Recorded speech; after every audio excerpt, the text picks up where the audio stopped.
All right, we're going to do a quick cash flow summary for 107 South Graham in Orlando. It's a 2-bedroom, 2.5-bath, 1-car garage, 1,160 square foot townhome built in 1985. Keep in mind for investors, this property is completely rehabbed. There's nothing that you have to do to it.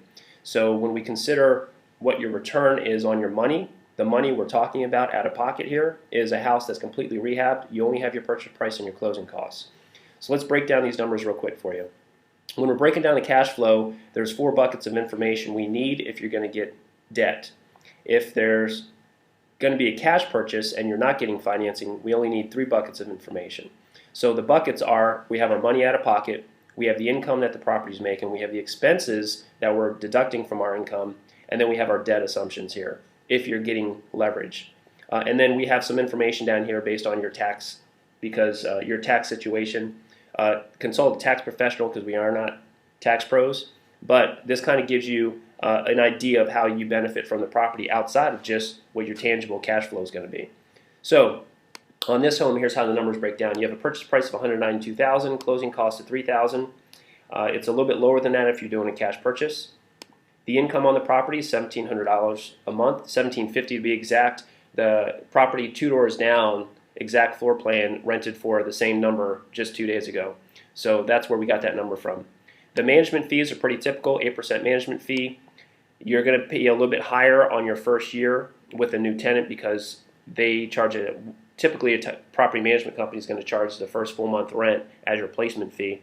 Then our taxes is going to be about 1.36% of the purchase price. We got our insurance costs, our HOA, and a maintenance assumption here because over time you're going to have to keep some money aside for repairs. Then we have debt assumptions. If you're an investor getting an investor loan, you're going to be at 20% down unless you have more than 4 loans already. That's going to be 25% down. In this scenario, we're using 20% down at a 4% rate, a little bit higher than your end user loan or your conventional loan because this is an investment property. So if you're paying cash, here's what the numbers translates to. You have a $192,000 purchase price plus your closing costs, $195,000 out of pocket. Your gross rent minus your vacancy is going to be $20,000.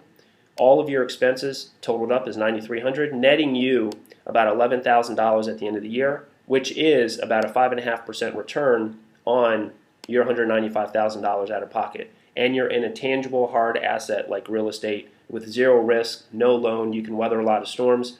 And if we're going in an inflationary or deflationary environment, depending on what happens globally, then you're protected and you can weather a lot of storms because you're easily clear of your carry costs on this property. Your net cash flow is $900 a month. Now, if we get some leverage here, our down payment is going to be $38,000. We'll finance the balance of that. After our new loan payments and the same annual expenses that you would have if you had a cash purchase, when you combine the debt service plus those expenses, you're going to net now $2,200 per year or just under $200 per month. But you're only out of pocket $41,000 and you're getting a very similar return as your cash purchase. So 1/5 of the money, same return on cash. It gets even better from an after-tax perspective. So if we take into consideration that between depreciation and our interest write-off for our loan, we will be able to reduce what, according to the IRS, what we pay taxes on by about $10,000. If we're at a 33% tax rate, then that's a direct benefit to us at the end of the year, a credit to us, to our pocketbooks of $3,200 a year. We add to that the net cash flow after we pay tax on it, which is $1,400, and then we add to that the fact that the tenant is indirectly paying our loan off for us. So we've built $2,700 of equity in the house by paying down that much of the principal of that loan.